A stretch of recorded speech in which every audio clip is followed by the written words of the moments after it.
ரவி மோகன் மற்றும் அவரோட மனைவி ஆர்த்திக்கும் இடையே போயிட்டு இருக்கிற விவாகரத்து பிரச்சனை நாளுக்கு நாள் சர்ச்சையாயிட்டு வருதுன்னு தான் சொல்லணும். ரவி கெனிஷா கூட பொது இடங்களுக்கு வந்ததை தொடர்ந்து ஆர்த்தி உடனே ரவி மேல பல குற்றச்சாட்டுகளை வச்சாங்க. குறிப்பா அவர் ஒரு அப்பாவே இல்ல அப்படின்னும் பசங்களை கண்டுக்கிறதே இல்ல அப்படின்னும் வீட்டை விட்டு வெளியே அனுப்ப பாக்குறாருன்னு சொல்லி அறிக்கை ஒண்ணு வெளியிட்டு இருந்தாங்க. பதிலுக்கு ரவி மோகனும் ஆர்த்தி தான் பசங்களை பார்க்க விடாம பவுன்சஸை வச்சு சுத்துறாங்க. கடந்த 16 வருஷமா ஆர்த்தியால மன ரீதியாகவும் உடல் ரீதியாகவும் பல கொடுமைகளை அனுபவிச்சிட்டேன். அவங்க அம்மா வாங்கின பல கோடி கடன்களுக்கு நான் பொறுப்பேற்று கையெழுத்து போட்டிருக்கேன். ஒரு 10 நாளைக்கு முன்னாடி கூட அவங்க அம்மா போன் பண்ணி நான் பொறுப்பேற்ற கடனுக்கு ஒரு படம் பண்ண சொல்லி கேட்கறாங்க.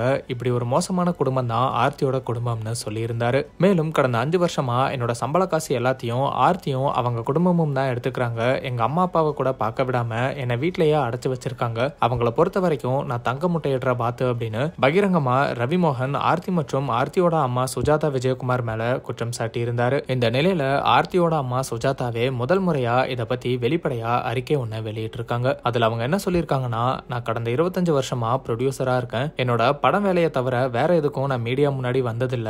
ஆனா கடந்த சில காலமா என்ன கொடுமைக்காரி, குடும்பத்தை பிரிச்சவ, பணப்பேய், சொத்தை அபகரிச்சவனு பலவிதமா பேசிட்டு வராங்க. இப்பயுமே நான் அமைதியா இருந்தா அது எல்லாமே உண்மையாயிரும். 2007 வெளியான சுந்தர் சி நடிச்ச வீராப்பு படம் தான் நான் தயாரிச்ச முதல் படம். அதுக்கப்புறம் நான் சின்ன திரை தயாரிப்புல தான் அதிகமா கவனம் செலுத்தினேன். ஆனா ரவி மோகன் தான் என்ன சினிமால ப்ரொடியூஸ் பண்ண சொல்லி அட்வைஸ் பண்ணாரு. அப்படிதான் நான் அடங்கமறு படம் பண்ணேன். ஆனா படத்துக்கு நல்ல விமர்சனம் வந்தாலும் வணிக ரீதியா லாபம் இல்ல.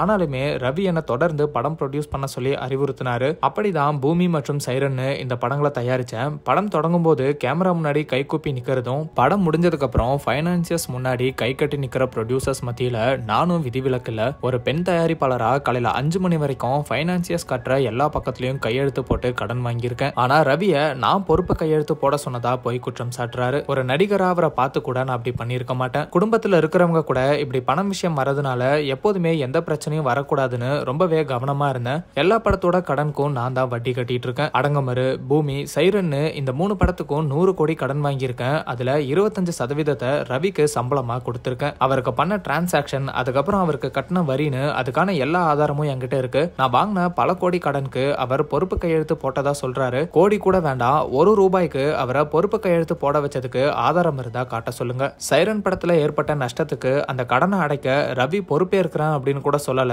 இன்னொரு படம் பண்ணி தரதா ஒரு லெட்டர் தான் கொடுத்தாரு. அந்த லெட்டரை சாக்கா வச்சு எப்படியாவது ரவியை மீட் பண்ணி சமாதானம் பேசலாம்னு தான் நான் 10 நாளைக்கு முன்னாடி ரவிக்கு போன் பண்ணி இன்னொரு படம் பண்ணி தர சொல்லி மீட் பண்ண சொல்லியிருந்தேன். இவங்களை சேர்த்து வைக்க தான் இந்த முயற்சியை பண்ணனே தவிர அவரை படம் பண்ண வைக்க கிடையாது. ரவி உங்களை இப்பயுமே நான் ஹீரோவா தான் பாக்குறேன். ஆனா இந்த பிரச்சனையால உங்க மேல அனுதாபம் வரதுக்காக நீங்க சொல்ற பொய்கள் உங்களை ஹீரோ அந்தஸ்தை இழக்க வைக்குது. அப்படி பண்ணாதீங்க. இது நீங்க வாய் நிறைய அம்மா அம்மான்னு கூப்பிடுற இந்த தாயோட வேண்டுகோள். இப்பயுமே என்னோட பேர பசங்க மற்றும் அவங்க சந்தோஷத்துக்காக என்னோட மகளும் நீங்களும் சேர்ந்து வாழணும்னு விருப்பப்படுறேன். என்னோட மகளை இப்படி வாழ வெட்டியா பாக்குற கொடுமை எந்த ஒரு தாய்க்குமே வரக்கூடாது. மீடியாக்கும் ஒரு வேண்டுகோள், என்ன மகள் குடும்பத்தை பிரிச்சவ, சித்திரவதை செய்யற மாமியார்னு சொல்லி மேலும் நீங்களும் என்ன காயப்படுத்துறீங்க. அதை தாங்கிக்கிறதுக்கான சக்தி இல்லை அப்படின்னு ரொம்பவே மனமுடைஞ்சு போன வகையில ரவிமோகனோட மாமியார் சுஜாதா விஜயகுமார் இந்த அறிக்கையை வெளியிட்டு இருக்காங்க.